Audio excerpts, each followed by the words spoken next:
Bắc Kinh, trái tim của Trung Hoa, nơi quá khứ huy hoàng và nhịp sống hiện đại hòa quyện trong từng con phố. Hành trình hôm nay sẽ đưa bạn dạo bước qua Di Hòa Viên, được xem là một trong tứ đại thắng cảnh của Bắc Kinh. Nơi đây gắn liền với Từ Hy Thái Hậu, biểu tượng cho lối sống ăn ở xa hoa tột bậc của hoàng thất cuối triều nhà Thanh. Sáng dậy bạn sơ 30 món các bạn ơi, ăn như buffet vậy á. Mà mỗi món phải ăn á, là ăn một lần rồi bạn không ăn lại các bạn.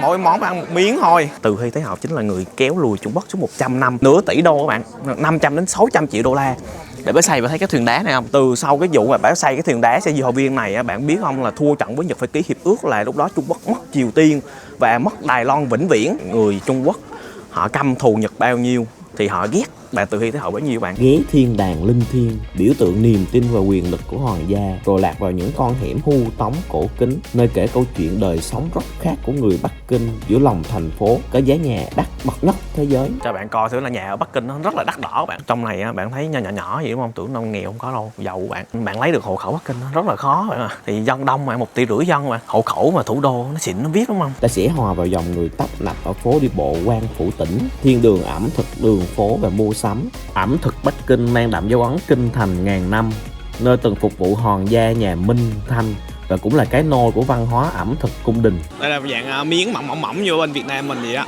ăn với lại sách bò. Thử đây, cái lạng thiên nhiên này Trung Quốc rất là nhiều các bạn. Đậu hũ gì mà ớt mà hành tùm lum phải không? Ở chỗ ăn mỗi kiểu mà mấy không? Nó chua má la luôn. Mình đánh giá là ăn kiểu Việt Nam mình vẫn ngon hơn các bạn. Cái món này tôi thấy review trên TikTok và Win nhiều phải không? Lòng già, họ sẽ chan nước vô. Giống như là một kiểu pha lấu ở tại Việt Nam mình vậy các bạn à. Ruột già bạn ơi, nhìn nó béo nó ngậy luôn. Chỗ này chưa cất có mấy không? Nhìn nó chu xì không? Thử nha. Một Bắc Kinh vừa xa hoa vừa đời thường, tất cả sẽ có trong chuyến du lịch ẩm thực này.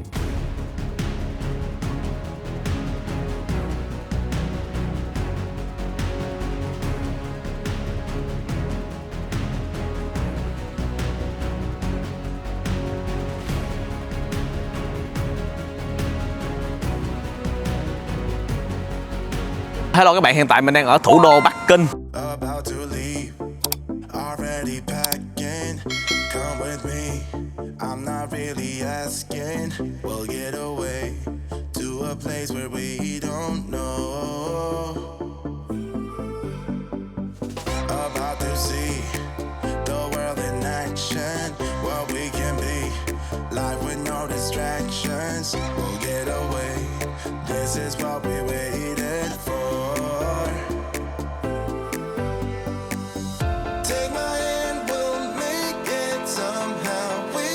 Lâu lắm rồi mình mới đi lại thủ đô Bắc Kinh. Đây là trong ga tàu. Đây là không gian ga tàu Bắc Kinh các bạn. Nhà vệ sinh thì mình thấy ngồi bệt rất là cũ các bạn. Trần nhà ga cũng khá là thấp nha. Ta sẽ đi ra ngoài quảng trường. Ga tàu Bắc Kinh. Đây chúng ta đã tới một buổi chiều Bắc Kinh khá là lạnh nha. Đây là South Engine đó, thấy hướng này là Beijing Railway Station phải không? Nhà ga Bắc Kinh. Đây taxi Beijing thì taxi ngang cam đó, nguyên dãy taxi các bạn thấy không? Đây là đường phố Bắc Kinh vào buổi tối các bạn. Hiện tại là mới có 5 giờ rưỡi thôi. Nhưng mà trời tối rất là nhanh vào mùa đông các bạn. Thì đường phố sau khi mình đi mình quan sát thì nó khá là âm u các bạn. Kiểu như sương mù á, tà với mặt đất. Trung Nam Hải, chỗ Tập Cận Bình ở. Ghê. Ui, Tử Cấm Thành.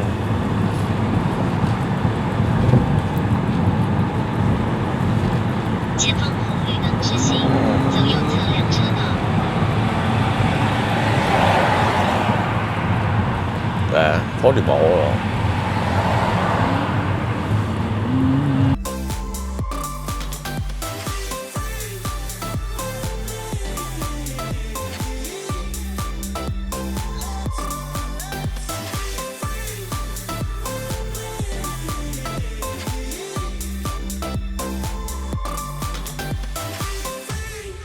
Đây là cái đường vào khách sạn của mình nè, ở phòng.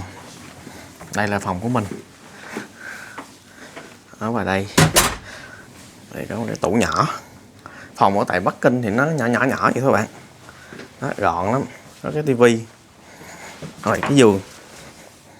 Đó, có cái giường, tủ. Ở đây là cái chỗ rèm để nhìn ra. Không có view gì đâu mấy không. Chỗ này là cái bồn tắm anh này. Cái nhỏ vậy thôi. Thì cái phòng này khoảng 3,5 triệu thôi bạn ạ. Đây, cái bồn tắm trong này thì cũng khá là đơn giản. Cái bồn vệ sinh. Rồi có bồn tắm đứng. Thì lavabo. Bên này có cái bồn tắm nằm. Đã hết rồi các bạn.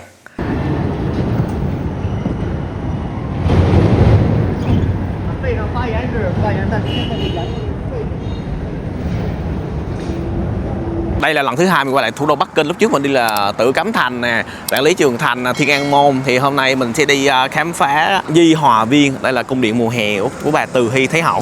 Của bà rất là nhiều phốt trong lịch sử Trung Quốc các bạn à. Thì đây đường phố Bắc Kinh vào ngày mùa đông các bạn. Không khí se lạnh đó các bạn. Hiện tại là 8 độ C, tôi mặc áo vậy thôi chứ tôi quay xong là tôi sẽ mặc áo khoác do.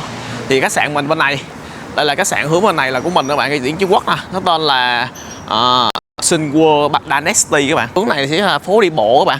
Ngày xưa có cái đợt video mình làm đi mua Rolex này nọ, phố đi bộ bên này. Đó, phố đi bộ tối thì mình sẽ ra review bạn coi thử là có gì ăn uống hay ho không. Thì sáng hôm nay theo chân mình đi tới Di Hòa Viên, tham quan cái cung điện xa hoa của bà Từ Hy Thái Hậu các bạn. Cách đây khoảng tầm 18 cây số. Ok, let's go. Bây giờ mình mặc áo ấm vô nha.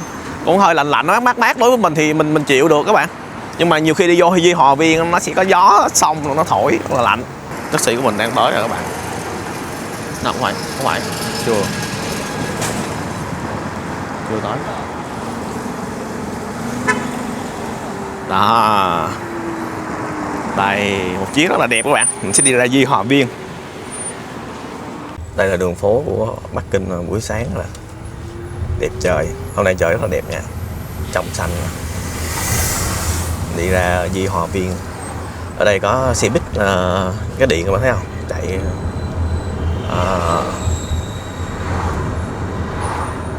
đường rất là to.平安人保.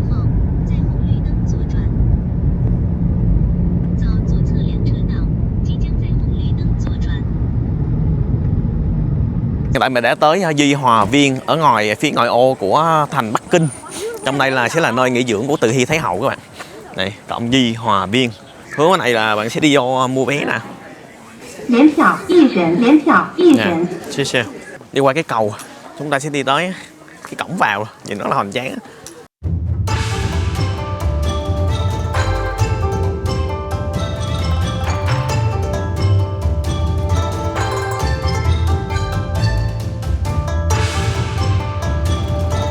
Tại mình đứng trước gọi là Lạc Thọ Đường.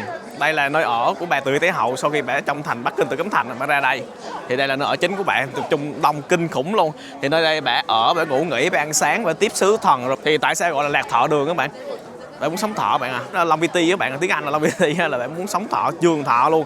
Nguyên cái khu này nè, chỗ này cũng khắc chữ thọ các bạn, bạn muốn sống thọ, sống dai, không có chỗ để đứng luôn các bạn thấy không? Có dòng người ta dồn chủ yếu tới Lạc Thọ Đường chỗ này. Thì chỗ này là bạn ngủ nghỉ, bạn dậy, bạn ăn sáng, súc miệng, rửa mặt. Thì bạn biết mỗi lần bạn ngủ dậy thì bạn rửa mặt bằng gọi là cái nước từ nước suối, nó phải đun sôi lên, phải cái trục thau vậy các bạn à. Sáng dậy bạn sơ 30 món các bạn à, ăn như buffet vậy á. Mà mỗi món phải ăn là ăn một lần rồi bạn không ăn lại các bạn. Mỗi món phải ăn một miếng thôi. Còn buổi trưa là ban tới 120 món luôn các bạn. Chỗ này là để bả tiếp sứ thần nè, ai tới mà chào hỏi bả ở tại Di Hòa Viên là tới chỗ này. Thì ngày xưa bạn biết sứ thần bên Pháp nè, bên Anh, bên đồ thì qua bên này rất là nhiều. Bả thích nước hoa Pháp các bạn à. Bả nhập nước hoa Pháp quá trời luôn, tốn rất là nhiều tiền các bạn. Nước hoa Pháp, hoa hồng, hoa đồ này nọ, bạn về sức trên người bả cho nó thơm á, nó chu xì. Thì bả giam vua Quang Tự trong khu gần cái này luôn bạn à. Để giam vua Quang Tự lại, tại vua Quang Tự là muốn cải cách theo kiểu mở cửa ra như giống bên Nhật vậy các bạn à. Thì sau này Quang Tự chết trước bả một ngày các bạn à. Người ta đồn là bả đầu độc vua Quang Tự chết là bằng thạch tín. Sau này Trung Quốc họ khai quật mộ của vua Quang Tự ra, xét nghiệm ở trong đó thạch tín rất là nhiều. Đa số xương là dính thạch tín hết, nghĩa là do Từ Hy Thái Hậu gọi là muốn giết vua Quang Tự, sau đó một ngày sau là bả chết. Người ta nói là vua Quang Tự hiện hồn về bóp cổ chết bả các bạn.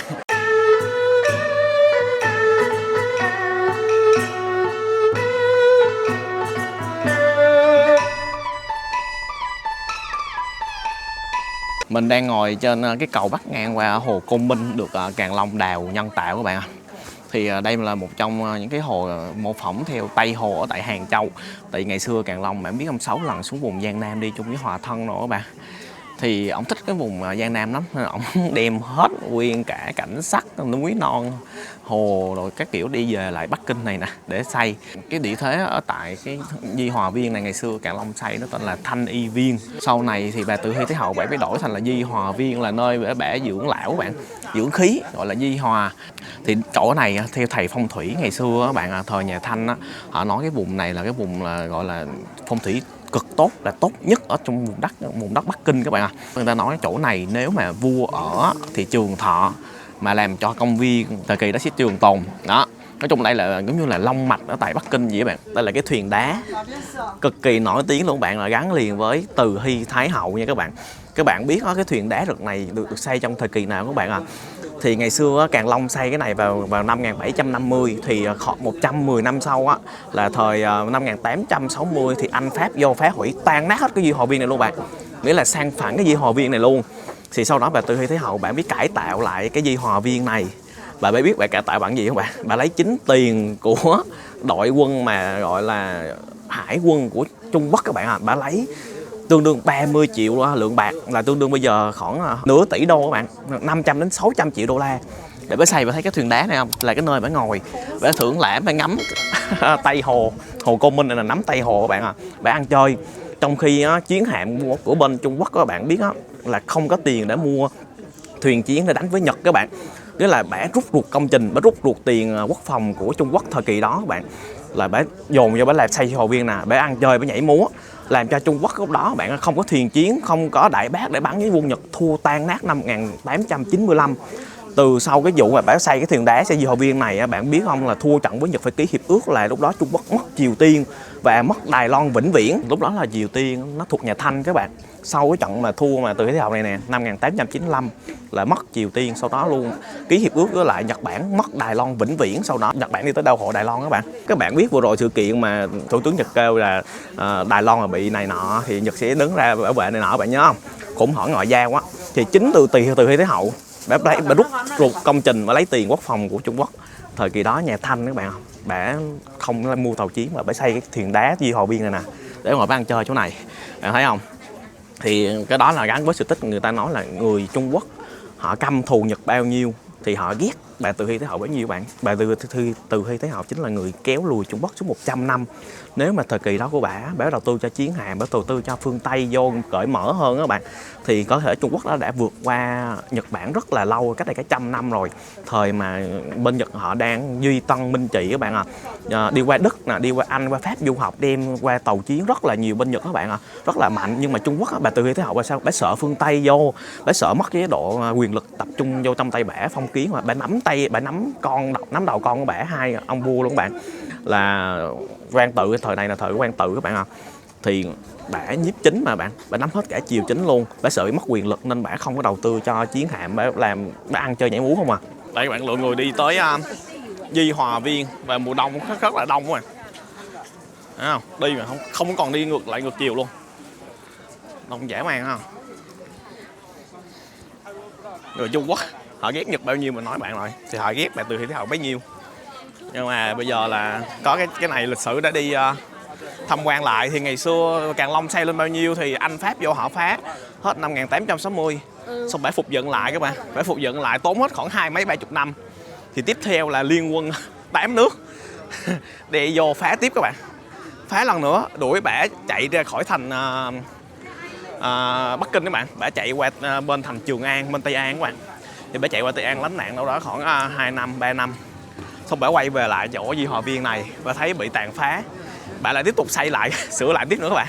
Bả sửa lại lần nữa thì đến năm 1908 thì bả chết các bạn. Cái hành lang này nghe nói là rất là nổi tiếng, kêu là phim Diên Hy công lược, có đóng ở đây. Trên dãy hành lang này bạn nhìn thấy khắc rất là nhiều tấm phù điêu, các sự tích, có quan vũ nữa kìa. Cái màu chủ đạo bạn số thấy màu xanh xanh rồi, thời nhà Thanh. Chỗ này mình đang đứng chỗ mái dưới nghỉ, mái đình các bạn.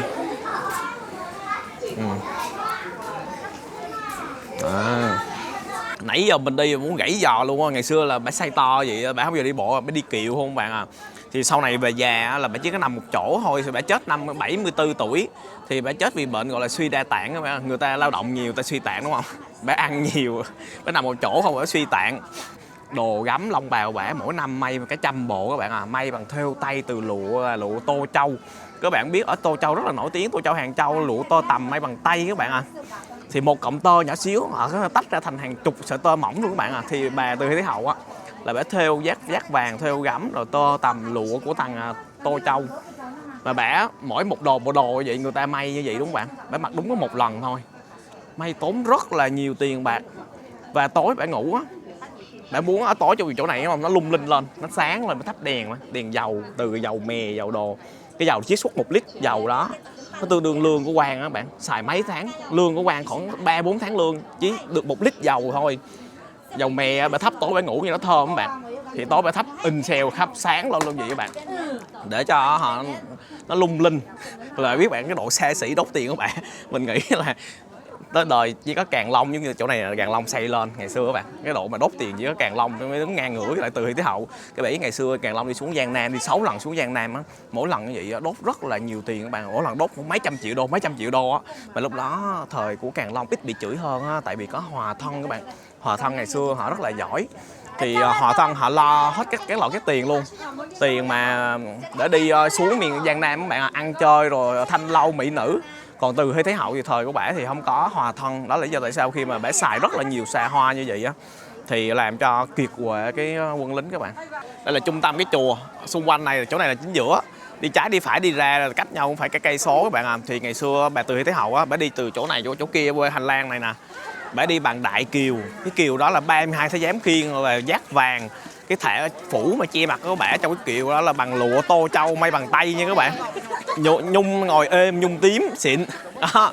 Nghĩa là bả đi chút xíu thôi, ví dụ như tôi đang đi nè, ví dụ 5 phút đúng không, thì bả không có đi các bạn à, bả chỉ ngồi trên cái kiệu, bả đi từ điểm A điểm B giống như cái chỗ hành lang nè đó, là bả đi bằng kiệu nha các bạn. Bả sẽ không có đi bộ giống mình đâu, walking đâu các bạn. Nó bả xa xỉ lắm bạn, đi từ từ mình sẽ nói cho độ xa xỉ các bạn Từ Hy Thái Hậu như thế nào.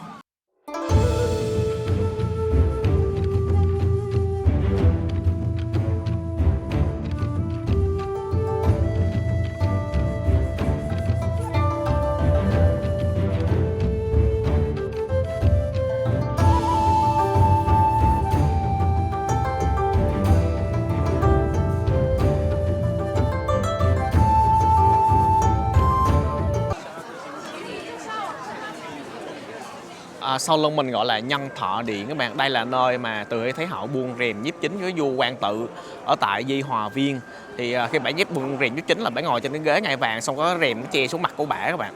Thì bả tiếp sứ thần phương Tây rồi tiếp công việc triều đình này nọ, thì ở tại Di Hòa Viên là ở trong chỗ này. Bả là gọi là Thái Hậu nhưng bả làm hết tất cả công việc của vua luôn bạn. Ai muốn vô giải quyết vấn đề gì chính sự này nọ hay là ngoại sự hay là gì rồi phải gặp bà Từ Hy Thái Hậu hết. Còn Quang Tự là không có quyền các bạn à, có danh nghĩa là vua thôi chứ không có thực quyền. Sau này bả phế truất ổng luôn mà bạn, bả giam ổng lại luôn mà.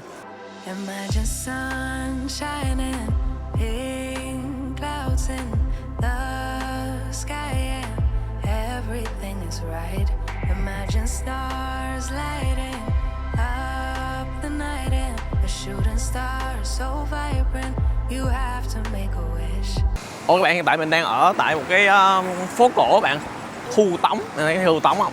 Rồi chiều về chúng ta sẽ vô phố cổ cho bạn coi. Thì cái phố cổ này thì có từ thời nhà Nguyên rồi các bạn à, rất là lâu đời rồi.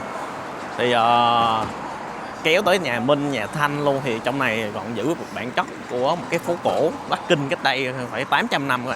Đấy bạn thấy ở bên Bắc Kinh đó, cái vỉa hè cho người đi bộ rất là to bạn, nó to bằng ở ngoài đường luôn các bạn. Họ trồng cây này nọ rất là đẹp. Ok, chúng ta sẽ đi vô một con phố trong này các bạn. Đây là một trong những cái phố mà cổ mà giữ nguyên bản nhất của Bắc Kinh các bạn, từ thời nhà Nguyên rồi.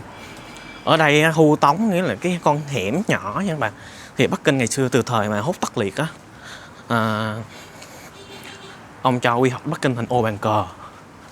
Thì trong cái khu này bạn thấy những cái ngôi nhà này nó dạng như tứ hợp viện ở tại Bắc Kinh các bạn.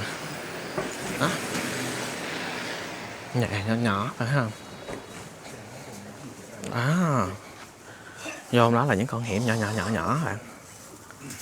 Mái ngói. Thì đặc sản của người Trung Quốc Bắc Kinh là phun nước miếng bạn, khạc nhổ. Đây. Chúng ta tới một cái cổng nhỏ. Hồi xưa bạn nghe nhiều về môn đăng hậu đối không bạn? Cưới nhau, nam nữ cưới nhau phải môn đăng hậu đối đúng không? Nhưng mà hai nhà phải xem nhau. Thì môn đăng là gì, hậu đối là gì? Nó xuất phát từ Trung Quốc các bạn. Đây. Hai bể hai con sư tử. Nó gọi là môn đăng. Thì trên mặt mình có hai cột này bạn thấy không? Gọi là hậu đối. Môn đăng cho biết là cái nhà này là thuộc quan văn hay quan võ nữa các bạn. Ví dụ như cái vuông hoặc là tròn, vuông hay là văn hoặc là tròn là võ. Tròn là võ là những cái trống, vuông giống như là cái miên nghiêng mực vậy bạn. Môn đăng hậu đối, cái nhà ý là phải ngang ngửa nhau bạn. Cái hậu đối này nó là nhất phẩm, nó nhiều cục hơn bạn. Thì đây là khu trong nhà, trong khu tống. Giải thích sơ sơ bạn hiểu vậy. Nó không có chính xác 100%, nhưng mà cho bạn hiểu được là môn đăng hậu đối là cái gì ở bên Trung Quốc. Ở Việt Nam mình dùng từ đó cho bạn dễ hiểu. Này giống như là tứ hợp viện ở trong, vô sâu vô hiểm, như bên Hà Nội bạn thấy nhà không có hiểm, vô sâu hun hút trong đó bạn. Nhà dân nó nhiều lắm. Ở cả gọi là tứ đại đồng đường, ở một gia đình một thế hệ luôn bạn, rất là đông. Thì cho bạn coi thử là nhà ở Bắc Kinh nó rất là đắt đỏ bạn, chứ không phải ở ngoài chung cư ở ngoài kia đâu. Nhà Bắc Kinh bạn lấy được hộ khẩu Bắc Kinh nó rất là khó bạn không dễ đâu bạn. Bắc Kinh là khó nhất, xong tới Thượng Hải thì dân đông mà 1,5 tỷ dân mà. Đây là thủ đô, hộ khẩu mà thủ đô nó xịn nó biết đúng không? Thi đại học Bắc Kinh cũng vậy, nó biết kinh khủng. Vì nhà trong hẻm này á, bạn chỉ ở trong này thôi, bạn có hộ khẩu Bắc Kinh là bạn được nhiều ưu đãi lắm bạn, nhiều thứ lắm bạn, nên nhiều người họ ở trong này á, bạn thấy nhỏ vậy đúng không? Tưởng đâu nghèo không có đâu, giàu bạn. So với bình thường là giàu á, tại vì cái đường này là đường phố cổ, mà vô trong cái hẻm nhỏ xíu thế này thì bạn tưởng nghèo nhưng không nghèo. Thì con đường đi ở tại đường khu tống phố cổ đẹp bạn, xe máy họ đậu hai bên. Không thôi bạn đi cái xe ô tô nhỏ bạn cũng có chỗ đậu nữa, thấy chưa? Rồi họ trồng 2 hàng cây. Lá này mình lá gì mình không biết, nhưng nó to hơn lá me, nhưng mà cái dáng cây rất là giống lá me nha. Thì tôi không rành về thực vật lắm.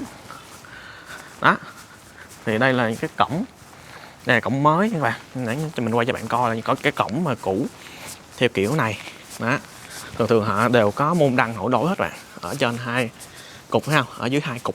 Thì thường cái đường hẻm này ngày xưa là thời nhà Minh, nhà Thanh á, hay là từ thời Hốt Tất Liệt, nhà Nguyên á, thì là dành cho quan lại. Họ ở ngoài chỗ này các bạn, gần quan phủ tỉnh.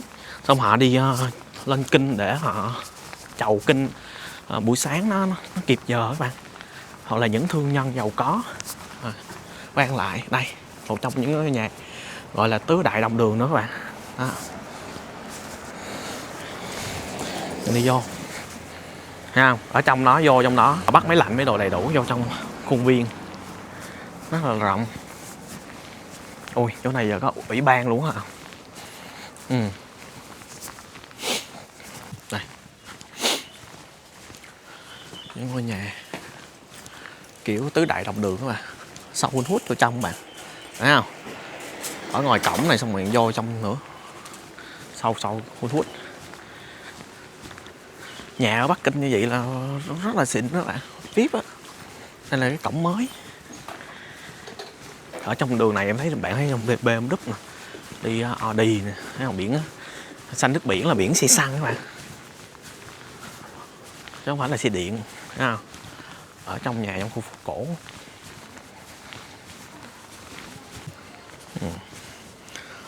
Một những ngôi nhà ở phố cổ tứ hợp viện, họ làm nhà vệ sinh luôn, cho nam cho nữ. Bên đường Hưu Tống này cũng có nhà vệ sinh nha các bạn. Ở xa xa trước mặt mình sẽ là khu ẩm thực. Mình đang đi. Ui, mấy chỗ này mấy cái nhà bự rồi phải không? Này ở khu này là nhà giàu ha, cổng bự. Cổng khá là to các bạn.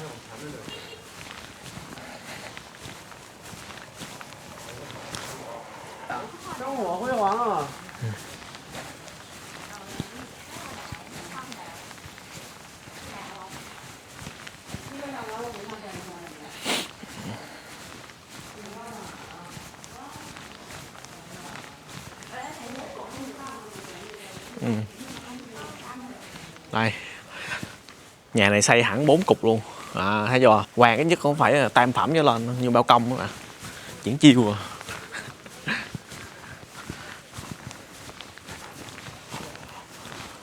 Mấy nhà này bự nữa các bạn. Này, nhà này có 4 cục các bạn thấy không? Ở dưới là có 2 cục. Đấy, cái trống không? Nhà này giống như là van vỏ vậy các bạn ha. 2 cái trống. Ở trên này thì nhà này to lắm nè. Kiểu phải là nhị phẩm, tam phẩm gì đó. Đó.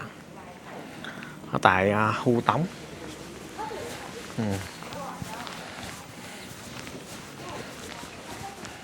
Đường trước mặt mình sẽ là khu phố ẩm thực.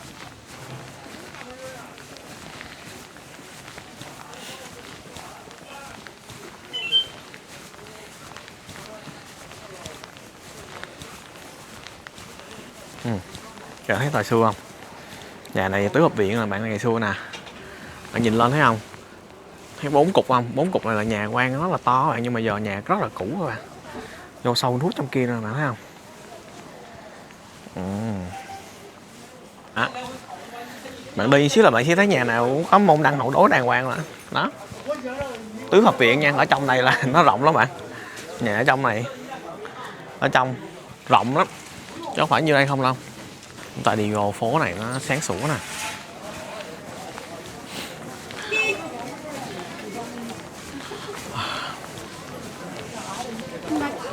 Đó. Đây, phố này của mình gần tới chiều tối ban đêm nè. Đó, bạn đi hướng bên đó. Hoặc là bạn quăng vào đây, bạn có thể đi tiếp những cái con phố ở dưới này để mình đi thẳng qua luôn. Thôi bạn vòng qua đây. Bạn thấy không? Họ đi bộ đông lắm bạn. Nè. Khu ở dưới này thì buôn bán hai bên. Nghề truyền thống ẩm thực. Chúng ta sẽ đi theo con đường này. Bạn thấy ngày xưa từ thời nhà Nguyên á, thời Hốt Tất Liệt, các bạn thấy lót gạch ở dưới chân. Bạn đây đi dưới chân không? Gạch nè. Rồi thông tới thời Minh, thời Thanh. Ở đây cũng làm lấy ráy tay luôn hả?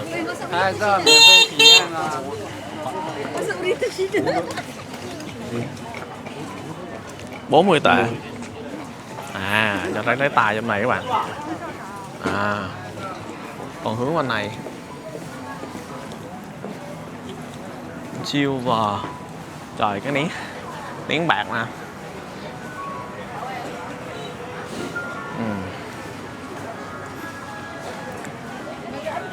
Đây có một cái nhà hàng giống như cái food court vậy các bạn. Họ làm nè. Rồi chúng ta sẽ vô dạo vòng thử coi trong này nó bán gì. Đang đói bụng đúng không? Có gì ngon không? Chưa vô có nguyên quầy sầu riêng, mà Trung Quốc họ thích ăn sầu riêng lắm luôn á. Bạn nhìn nè. Phải không? Sầu riêng bên Việt Nam mình bán được qua Trung Quốc hoặc là Thái Lan nè. À, đây cái món nè, sách bò bạn. Nhìn ngon không?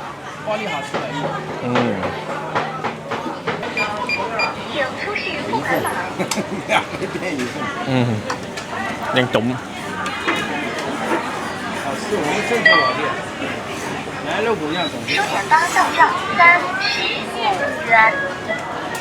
Sách bò ăn với miếng. Trời lạnh lạnh này ăn cái này hết sảy luôn á.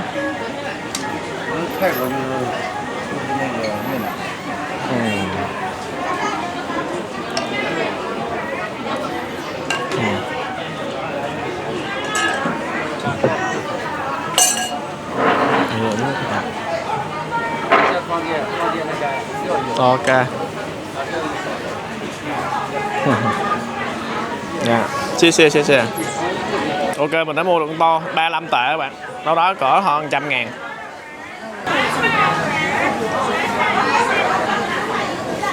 À, ok bạn, giờ tôi ăn thử tô miếng. Bỏ quá trời gia vị luôn.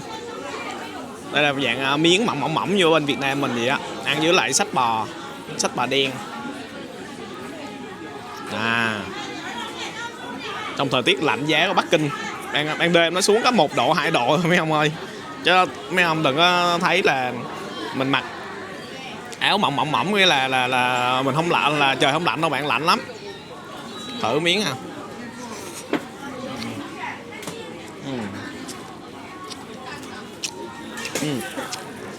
Không cay lắm bạn. Ở phía Bắc Kinh đó họ ăn cay giống như Tứ Xuyên hay Trùng Khánh rồi này nọ bạn, ăn cay hơn. Nó bị một chút chua chua. Này ống nêm gì vô chua chua không? Cũng dễ ăn. Đó, tô này thì 35 tệ. Bắc Kinh thì nó sẽ đắt đỏ hơn mấy tỉnh khác nha.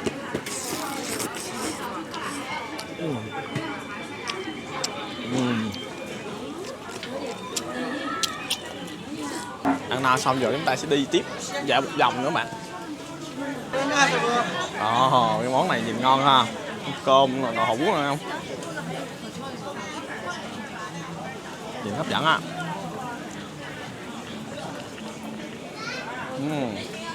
Còn đây là có thịt kho trứng cút đó nè. Viên. Đây là bánh xèo.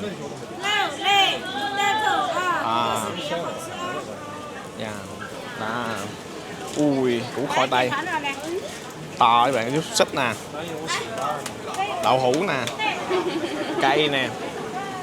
Ui, quá trời luôn, nguyên một quán. Đây là càng cua càng ghẹ chiên bột. Bánh. Cái này là dạng bánh bỏ dưới thịt heo và bằm lên. Trời ơi, này nhìn ngon này. Ui, xiên ngon vậy. Đây chiên nồi lẩu hả? Ăn thử đi hả? Dạ. Này bán sao?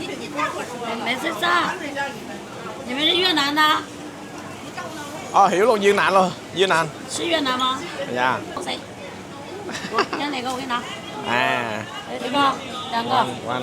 Thử mỗi thứ ít. Nắm, từ từ. Thử đây. Dạ. One. Ok. Dạ. No. Quá đó nè. Nó lại viết lấy gì ta? Đấy hả? No.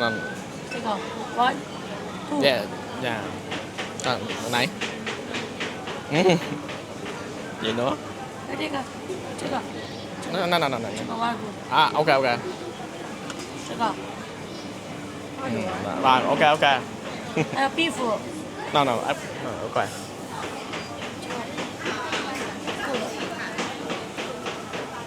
Này tính xiên. Đây các bạn. Thì 3 đến 5 tệ một xiên. Bây giờ bạn sẽ tính. 2. Dạ.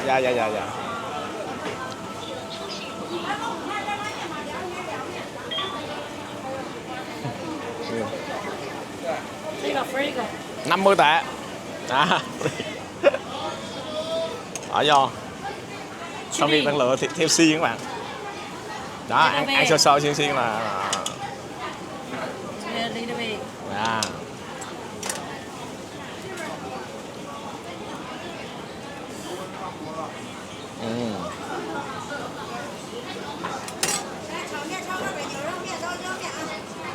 Ok.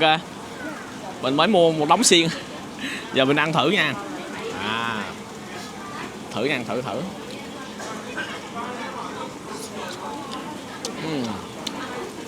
Dễ ăn mà. Chua cay, mặn.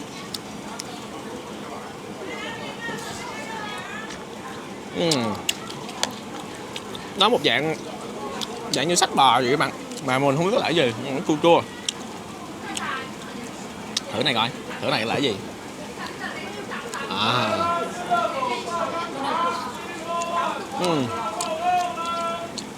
Dạng giống như chả cá vậy bạn, nhưng mà nó là chả tôm.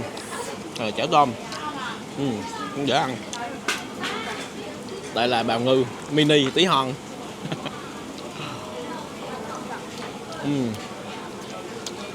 Giòn. Rồi. Chắc là sách bò.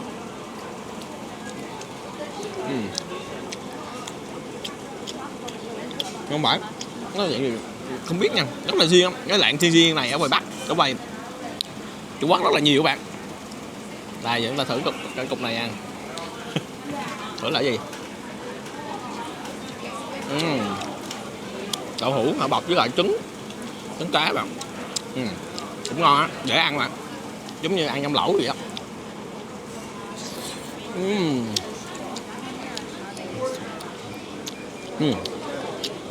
Ngon, ok á. Miếng ăn rồi.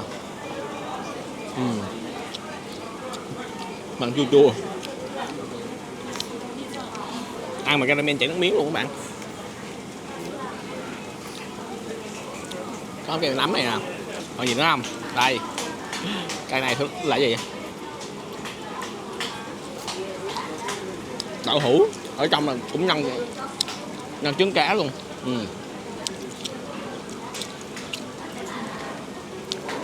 Nãy giờ tôi đang review cho mấy ông sơ để mới tặng cho được cây. Thấy mình ăn xong rồi tặng cho cục bột. Tôi tặng cho cái cục dở nhất các bạn. Đây là cục bò viên.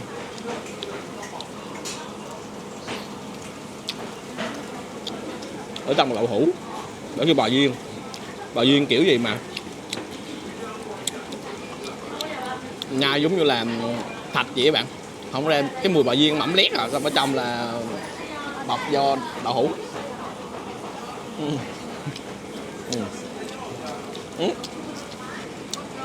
Thì ở Trung Quốc á, mình tới Bắc Kinh này á, là mình đi tới mấy cái chỗ mà bây giờ mình chưa đi lắm. Lúc trước cái đây 7-8 năm rồi là mình đi Thử Cấm Thành này, là Lý Trường Thành, Đồ Thiên An Môn rồi. Bây giờ mình mới đi Di Hòa Viên của bà Từ Thế Thái Hậu xong, coi ba cũng xe xỉ xong, giờ đi ăn thì street food các bạn. Cái món đậu hũ này cũng nổi tiếng ở Bắc Kinh nè mấy ông. Thử chén này không? Dạ, ngoan.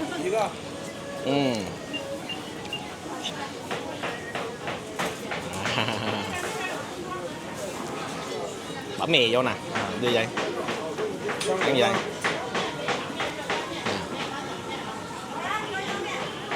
Món gì lạ hết. Dạ, dạ. Little bit. Ok.谢谢谢谢. À.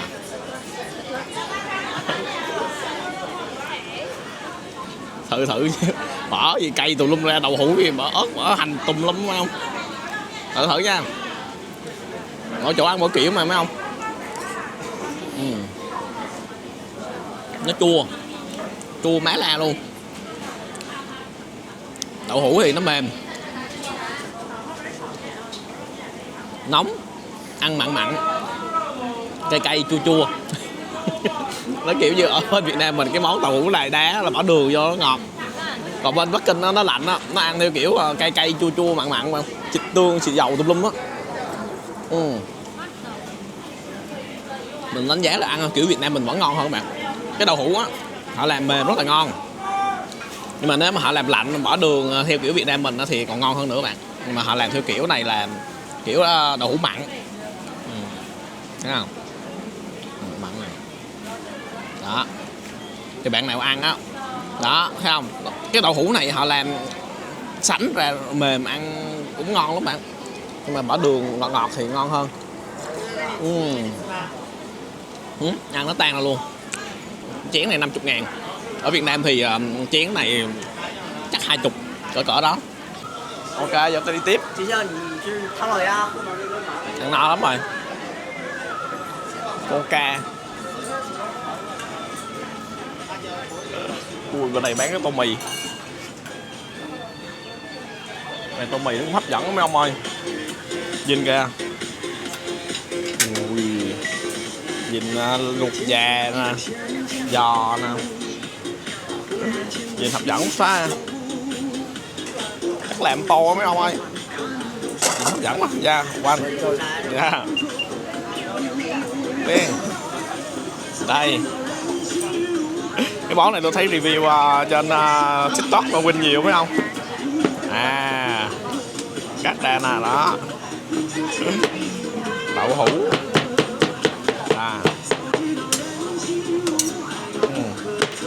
Phổi, này là phổi bò.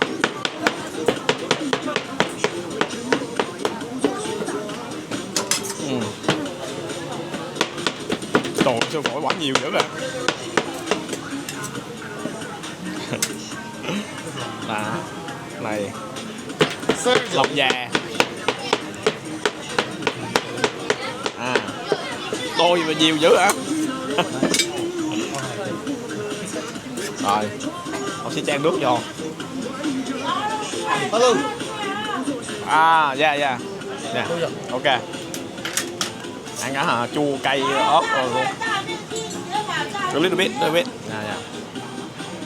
Dạ. Đó, chứ là được. À, xe. Ui, đồ khổng lồ phải không? Ủa bạn, chúng ta lên một cái nồi tập cẩm, kiểu là giống như là một kiểu phá lấu ở tại Việt Nam mình vậy các bạn à. Thì bên này phá lấu này họ khác, họ có đậu hũ, rồi có phổi, rồi ở Việt Nam mình không có phổi, phá lấu không có phổi, rồi ruột già các bạn, rồi nhiều quá. Tôi sẽ ăn thử. Đây là một cái hồi nãy ông cắt cái đây một dạng bột các bạn à, một cái loại bột bánh mà hầu như phá lấu này bên Trung Quốc họ đều có cái này. Tôi coi trên mạng họ đều có cái này. Thử nha. Đúng rồi, dạng là bánh dẻo. Họ làm Trung Quốc phá lấu, lúc đầu bạn coi trên mạng bạn tưởng nó là bao tử đúng không? Không phải đâu, nó là bánh dạng bánh bột. Đây là ruột già nè, họ ninh lên theo trạng như là phá lấu vậy á.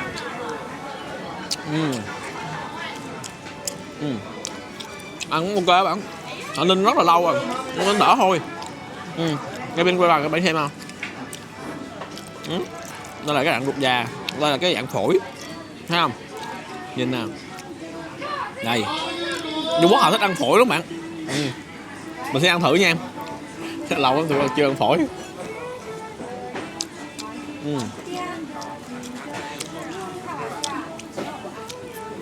Mềm,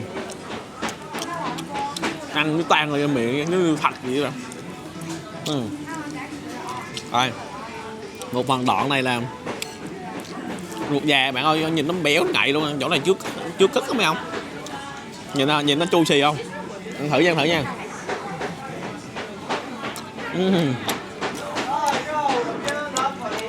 Béo, nhai không có mềm mà họ ninh rụt ra rồi, nhai khoảng 5-6 phát thôi, nhai thêm 10 phát nữa là nó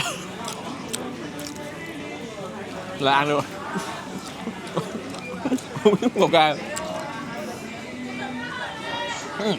Tiếp nha, thử nha. Mình có một miếng đậu hũ. Hồi nãy cho mày thấy một miếng đậu hũ nè, đây. Ông băm cái đậu hũ này ra, thấy chưa? Đây là cái bột, cái bánh bột này mình đánh giá là ăn không có ngon đâu. Thấy trên mạng vậy thôi, ăn không có ngon. Ăn miếng đậu hũ này nè, thử ngon không nè.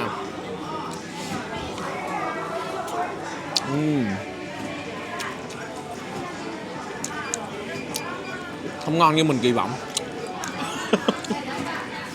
Tôi coi trên mạng nhiều rồi, tôi ăn không ngon như kỳ vọng. À, thử nữa nha. Còn gì nữa không? Này, một miếng cái này là cái miếng gì mình không biết, mình không nhớ, như miếng thịt gì á bạn. Thịt nó dạng cái má con heo á, chứ không phải là thịt heo, má heo. Nó phải nấu nó vậy á.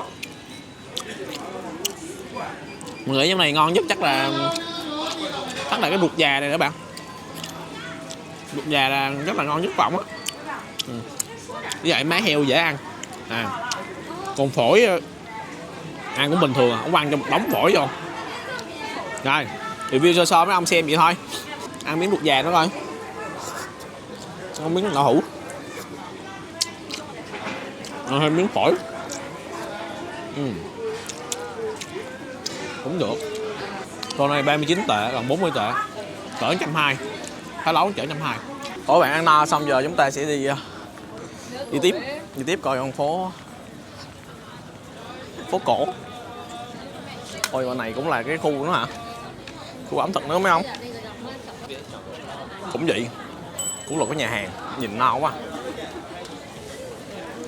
Giờ chúng ta sẽ đi tiếp. Ôi buổi tối càng về đêm nó càng đông bạn. Hiện tại bây giờ là thứ 6 ở tại Bắc Kinh. Thì ngày xưa cái con đường này á là người dân họ làm bằng giống như là Rồi thợ rèn, dệt, nhà may rồi tùm lum nghề đó bạn. Này bán bánh. Bán bánh gì vậy? Vô coi có gì ăn không?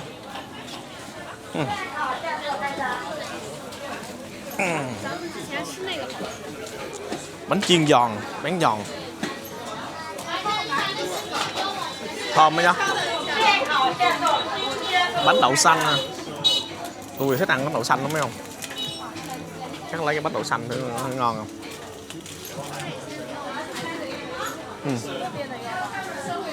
Trong này cái ngàn loại bánh tạo hình thiên đàng. Ở trong này là cái tiệm bánh các bạn.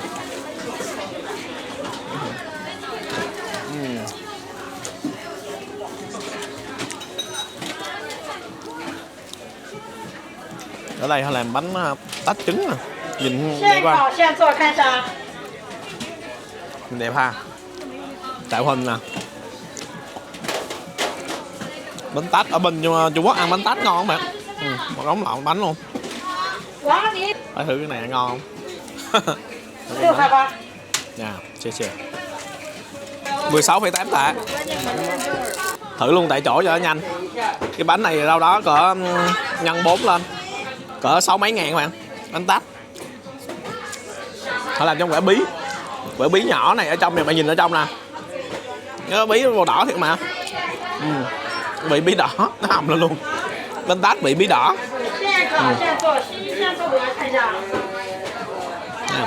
Bạn cào lên bí đỏ luôn mà nha. Không quá là lạ miệng, cũng ngon. Cào bí đỏ để ăn luôn. Ôi bánh mì nhìn mà hấp dẫn không? Bánh tát nhiều loại mấy không? Nhiều loại tát lắm. Mình ăn thử miếng bánh này ngon không? Ủa trời, cắt thử tôi ăn không? Ở Trung Quốc á, người ta cho ăn thử mình cứ ăn là mình no bạn, khỏi cần mua. Rồi mới đi tiếp. Đường này nó đông không ơi. Đó, đường này nó dài có 800m thôi, mà nó nhộn nhịp đúng không? Bánh này em cắt thử một miếng, ăn xong mà. Mày bán vàng bạc này nọ mà. Đông mấy ông ơi. Ở đây họ bán xiên nướng, thịt cừu, mực. Ở mấy xiên nướng này quá. Ở xiên nướng lắm mấy ông ơi. Tôi ăn xiên nướng rất là nhiều rồi, sầu riêng nữa nè. Ở đâu họ cũng bán sầu riêng các bạn.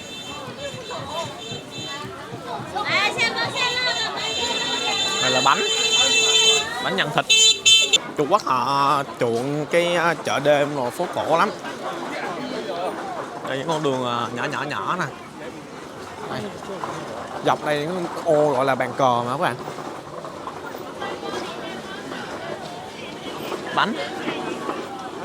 Bánh ngọt. Có vẻ ở phố này cuồng bánh ngọt các bạn.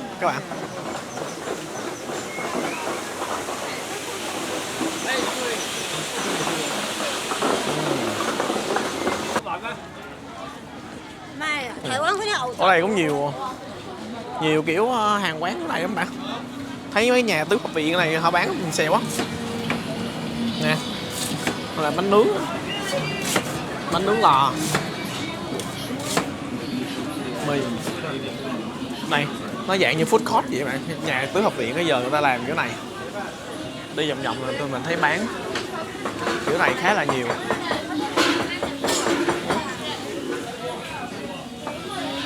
Này hả bạn đó, súp nhỏ cũng kiểu phá lấu. Thì phá lấu hồi nãy của mình ăn ngoài kia các bạn.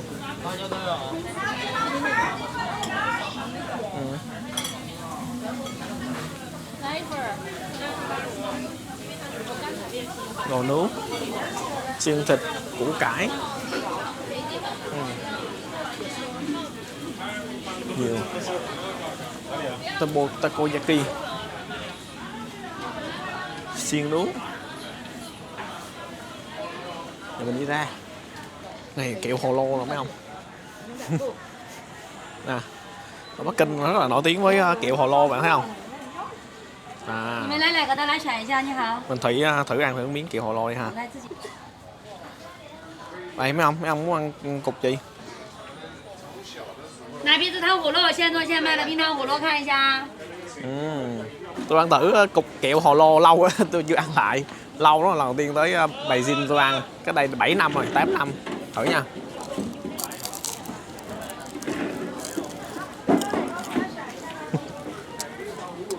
Nào đường. Trái trong cái khung gì nó chua chua. Còn nó chua má la luôn. Cái đường ngoài nó ngọt. Trong nó chua. Nó chua. Đó. Bây giờ hồ lô họ bán nhiều loại nhiều vị mà. Mà biết cái gì không?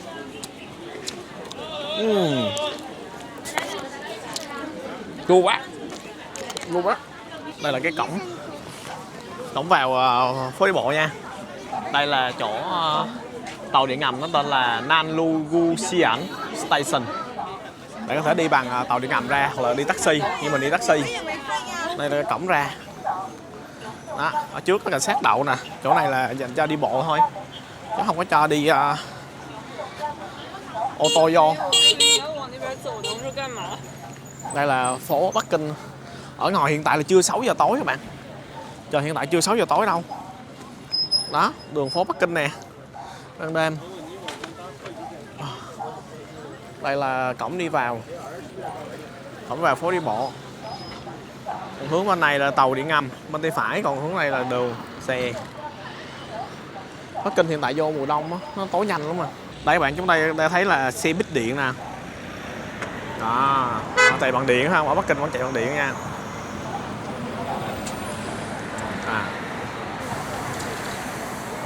Điện. Đây là cái tuyến đường tiếng dây điện này chạy dọc hết cả thành phố Bắc Kinh.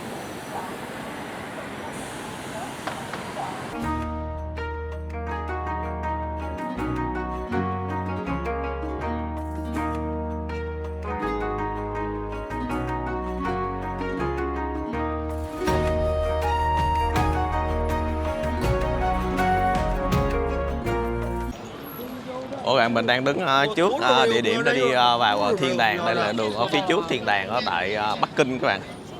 Đây, con đường phía trước.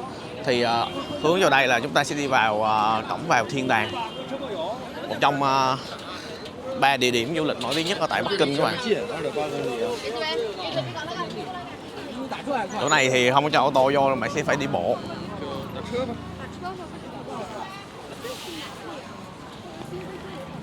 Đây, trước mặt mình là sẽ là hướng vào thiên đàng các bạn. Đây là cổng Nam. Thì tất cả các công trình ở tại Trung Quốc các bạn, thì cổng chính luôn luôn là cổng Nam các bạn à. Nơi hoàng đế là lưng tựa vô phía Bắc, hướng về phía Nam cai quản thiên hạ nha. Ok các bạn, hiện tại mình đang đứng trước cổng vào thiên đàng. Đây là một trong 3 công trình nổi tiếng nhất ở tại Bắc Kinh các bạn, cùng với lại Di Hòa Viên với lại Tử Cấm Thành. Thì đây là nơi tế trời của hoàng đế. Thì chúng ta sẽ tham quan nha. Đây là cổng phía Nam. Hiện tại cổng phía Nam, trong đây tiếp là tới cái biểu tượng nổi tiếng nhất ở tại thiên đàng là phía Bắc. Ok, let's go. Thì mình mới mua cái vé vào các bạn, hết tầm 28 đồng. Mùa này là mùa thấp điểm các bạn, nó sẽ rẻ hơn nha. Xí xì. 全价联票，1人全价联票，1人。 Đây, hướng này chúng ta đi vào thiên đàng ở tại Bắc Kinh. Cái thiên đàng này là nó hàng original, hàng thiệt các bạn. Trước mặt mình sẽ là viên khâu đàn các bạn ạ. Bạn sẽ thấy nó có 3 tầng lớp. Thì nó tương đương tầng ở dưới gọi là địa các bạn ạ. Tầng giữa nhân, tầng trên cùng tượng trưng cho là trời nha các bạn. Đây là viên đá trung tâm mà hoàng đế sẽ đứng trên đó để đọc gọi là điếu văn các bạn, để chúc cho gọi là mùa màng bội thu và ngày đông chí. Một năm chỉ đến đây một lần thôi. Và đứng này họ đọc lên á thì nó sẽ phát ra âm thanh rất là vang dội. Xung quanh ở đây, ở dưới ai cũng nghe luôn các bạn. Ngày xưa đâu có micro đâu, nhưng mà họ thiết kế làm sao đứng trên cái viên đá này, nói lên ai cũng nghe các bạn. Thì đó là rất là hay, rất là thiết kế các bạn. Thì tất cả các trụ cột xung quanh đây đều là bộ số của 9 hết, tượng trưng cho là thiên tử. Chỉ có thiên tử là hoàng đế được đứng trên này để cầu cho mưa thuận gió hòa thôi các bạn. Không ai được lên trên đó chỗ này đâu. Bây giờ mình được lên bạn. Thì cái này được xây từ thời gọi là 5530, từ thời nhà Minh. Sau đó vua Càn Long mở rộng lên cái chỗ này lên. Cái ngày xưa chỗ này nó sẽ nhỏ hơn một chút nha các bạn. Bây giờ thì mở rộng hơn. Thì đó, mọi người sẽ xếp hàng nhau để leo lên để chụp hình cầu may mắn các bạn. Thì nếu bạn có thời gian thì bạn có thể xếp hàng theo dòng người này và đứng bạn xếp hàng để bạn leo ra đây đứng vái tứ phương các bạn. Đó, cầu cho may mắn. Thì tất cả các ô gạch đây bạn tỏa ra, bạn thấy không? Họ sẽ tỏ ra 4 phương 8 hướng. Thì đều là theo bộ số của 9 hết. Theo của hoàng đế. Và hướng này bạn nhìn thẳng ra phía bắc.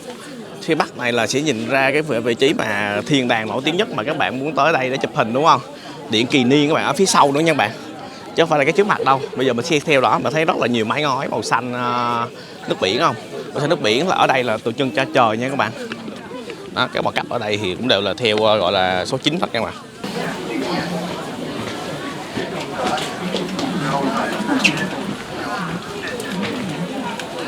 Đây, sau lưng mình gọi là Hoàng Khung Vũ các bạn, cái này nằm chính giữa. Cái chỗ này là nơi hoàng đế gọi là tịnh tâm tịnh nhục các bạn, ăn chay niệm Phật. Sau đó là để mấy cái bài văn tế điếu tự cho hoàng đế trước khi đọc ở ngoài trước các bạn.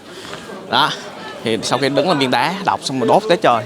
Đây là bức tường bao quanh một vòng khoảng 193 m bạn, vòng tròn. Tường này tên là Bích Bị Tường. Bích Bị Tường nghĩa là tường màu xanh, đá xanh các bạn à, và truyền âm được. Cái bạn đứng này bạn nói trong cái âm thanh này nè, cái kỳ đi vòng tròn, bạn đứng đầu bên kia vẫn nghe được là người ta đang nói gì các bạn. Thì ở đây nhiều du khách tới đây để test nói vào trong này nè, xong rồi một người chạy qua bên kia coi thử nghe được cái gì hay không. Thì tại vì đây là theo nguyên lý mà truyền âm vòng cung các bạn à, giống như truyền sóng nước xuống rồi nó lan ra các bạn. Thì cách đây khoảng 500-600 năm mà nhà Minh họ xây được cái này các bạn. Thì bạn nói xong nó vòng âm thanh. Đó, Bích Bị Tường là bức tường màu xanh truyền âm được bạn. Đây, cái view này bạn đứng sau lưng góc bạn coi cũng rất là đẹp, chụp hình cũng rất là đẹp nha. Thì hình vòng cung này nó bao quanh chỗ này, cái tường dài 193 m mà bạn, gần 200 m. Chụp rất là đẹp. Sau đi hướng vào đây thì ra điện Kỳ Niên. Bạn đi cũng khá là xa nha. Để mình mới vừa lót từ tuốt ở dưới kìa bạn thấy không? Cũng khá là xa. Học sinh hôm nay chủ nhật cũng được đi chơi nè. Chỗ này là họ cũng sót vé nha các bạn. Sót vé để đi vào. Đây là mùa thấp điểm ra ngoài. Tôi mua có 28 tệ thôi. Bình thường là tới 35 tệ nha. Chạy như 7 tệ. Ok, giờ chúng ta sẽ đi vô Kỳ Niên Điện.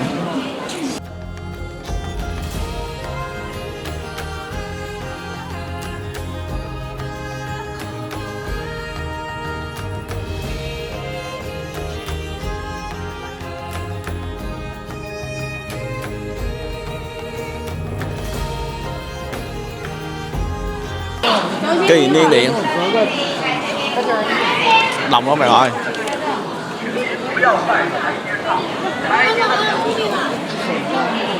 Đông quá trời là đông luôn phải không? Nhìn nè. Úi rồi rồi luôn nè. Nè, thiên đàng phải không? Đông kinh khủng. Nguyên cái hệ thống ở đây gọi là thiên đàng, và ở Bắc Kinh có 4 cái đàng lận bạn, là thiên đàng, địa đàng, nhật đàng, nguyệt đàng, nghĩa là đàng tế trời, tế đất, tế mặt trời, tế mặt trăng các bạn. Thì chỗ này gọi là thiên đàng là tế trời. Đó, cái đài này là bạn thấy nó tròn tròn không, từ cái mặt mà đá hoa cương ở dưới lên tới cái tháp Ba Đỉnh luôn đều là hình tròn hết các bạn, nó tượng trưng cho trời nha các bạn. Niệm quan niệm ngày xưa người ta nói là trời tròn đất vuông. Giờ chúng ta sẽ đi vào cái Kỳ Niên Điện này. Nhìn cao to hoành tráng ha. Xây từ thời Minh Thành Tổ Chu Đệ nha các bạn. Thì cổng đường chính đi lên thì họ không có cho lên nữa. Giờ chúng ta sẽ đi đường bên hông. Đây là cái con đường đã đi lên Kỳ Niên Điện nè. Dốc ở đây tất cả các bậc cấp nó đều theo độ số của 9 nha các bạn. Ở trên này đông cũng rất là đông. Thì trên này nó có 3 tầng và các tầng được nối với nhau bởi một cái đấu gỗ các bạn à. Những cái chốt gỗ họ đấu với nhau và họ không xài bất kỳ một cây đinh nào hết các bạn. Những cái mấu chốt, cái mộng gỗ là họ đều làm một cái mộng họ đấu nối với nhau không à. Và màu xanh tượng trưng cho trời nha. Ở trong Tử Cấm Thành thì nó sẽ là màu vàng, mái ngói lưu ly tượng trưng cho thiên tử hoàng đế các bạn. Nhưng mà ở chỗ này là để tế trời nên tất cả các mái ở đây đều là màu xanh tượng trưng cho trời. Và chỉ có duy nhất hoàng đế được vô đây tế thôi bạn, cho mùa màng bội thu thôi. Giờ chúng ta sẽ đi vô đây coi thử trong này có cái gì. Thì hiện tại là bạn đứng, nếu mà đứng sát như vậy bạn chụp hình cái này nó không có đẹp đâu. Bạn nên đi đứng ra xa xa ngồi bên kia ở dưới á, thì bạn chụp lên hết cái Kỳ Niên Điện này nó mới đẹp. Đây, mình đi quay trong này có gì nha các bạn xem nha. Mình mới vừa chiên cho đây được thôi bạn. Rồi trong đó có cái gì? Thì trong đó không có gì nhiều các bạn. Quay cho bạn xem rồi. Họ kê mấy cái này nọ, bục đài để tế thôi các bạn.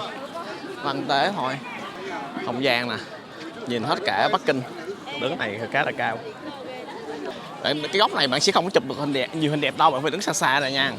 Chứ khi nào bạn đứng gần là cũng không có đẹp đâu, tại cái tháp này nó cao quá. Rồi bạn đứng gần bạn không có chụp được hết toàn cảnh. Ở sau còn cái điện nó cũng có là máy màu xanh. Xa xa ngoài kia là công viên. Thì khuôn viên này nó vuông các bạn, nó tượng trưng cho đất nè. Ok, mình đi một vòng ở thiên đàng các bạn, đi tới cuối cùng là kỳ niên điện cho bạn xem rồi.